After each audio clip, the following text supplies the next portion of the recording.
અંકલેશ્વરમાં પર્યાવરણ બચાવવાના સંદેશ સાથે હમ ટીવી ભરૂચ ન્યૂઝ અને સારથી હેલ્પ ફાઉન્ડેશન દ્વારા સરાહનીય પહેલ કરવામાં આવી હતી। 3 રસ્તા સર્કલ ખાતે નાગરિકોને નિઃશુલ્ક આપવાની થેલીઓનું વિતરણ કરીને પ્લાસ્ટિકનો ઉપયોગ ઘટાડવા જનજાગૃતિ ફેલાવવામાં આવી હતી। અંકલેશ્વરના 3 રસ્તા સર્કલ સ્થિત શાક માર્કેટ ખાતે કાપડની થેલી અપનાવો પર્યાવરણ બચાવો અભિયાન અંતર્ગત નિઃશુલ્ક થેલી વિતરણ કાર્યક્રમ યોજાયો હતો। હમ ટીવી ભરૂચ ન્યૂઝ અને વિતરણ ભાગીદાર સારથી હેલ્પ ફાઉન્ડેશનના સંયુક્ત ઉપક્રમે યોજાયેલા આ કાર્યક્રમનો મુખ્ય હેતુ સિંગલ યુઝ પ્લાસ્ટિકની થેલીઓનો ઉપયોગ ઘટાડવાનો અને લોકોને કાપડની થેલી વાપરવા માટે પ્રોત્સાહિત કરવાનો હતો। કાર્યક્રમમાં હમ ટીવી ભરૂચના ડાયરેક્ટર અસલમભાઈ ખેરાની, સમદ ખેરાની સહિત સારથી હેલ્પ ફાઉન્ડેશનના હોદ્દેદારો ઉપસ્થિત રહ્યા હતા। મોટી સંખ્યામાં નાગરિકોએ પણ કાર્યક્રમમાં જોડાઈ કાપડની થેલીઓ સ્વીકારી હતી। આ પ્રસંગે ઉપસ્થિત મહાઅનુભવોએ પ્લાસ્ટિક મુક્ત પર્યાવરણ માટે નાગરિકોને સહયોગ આપવા માટે અને દૈનિક જીવનમાં કાપડની થેલીનો ઉપયોગ કરવાની અપીલ કરી હતી। આમ મીડિયા અને સામાજિક સંસ્થાની આ પહેલે અંકલેશ્વરમાં પર્યાવરણ સંરક્ષણનો સકારાત્મક સંદેશો પહોંચાડ્યો હતો।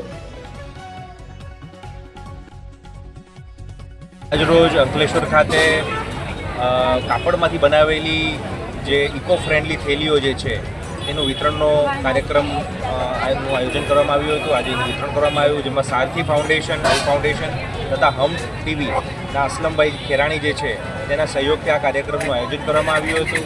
માનનીય વડાપ્રધાનશ્રીના જે સ્વચ્છતા અભિયાન જે છે તેના એ મહાઅભિયાનના એક નાનકડા ભાગરૂપે આ અંકલેશ્વર શહેર અને અંકલેશ્વર ડિવિઝન વિસ્તારના જે નાગરિકો છે એના દ્વારા જે આ મુહિમ જે હાથમાં લેવામાં આવી છે તે ખૂબ જ સરાહનીય છે।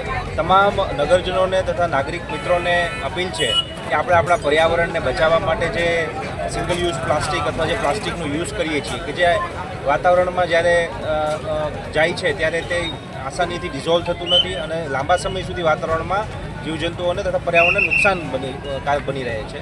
તો તેને દૂર કરીએ અને આ ઇકો ફ્રેન્ડલી કે જે કાપડમાંથી બનતા જે બેગ છે, કાપડ છે, કાગળ છે વગેરે કે જે આસાનીથી પર્યાવરણમાં ડિઝોલ્વ થઈ જાય છે અથવા એને નુકસાન નથી કરતા તેવા પદાર્થોમાંથી બનતા કેરી બેગનો આપણે ઉપયોગ કરવા માટે અપીલ કરીએ છીએ અને એના એક પ્રોત્સાહનના ભાગરૂપે આ કાર્યક્રમનું આયોજન કરવામાં આવ્યું।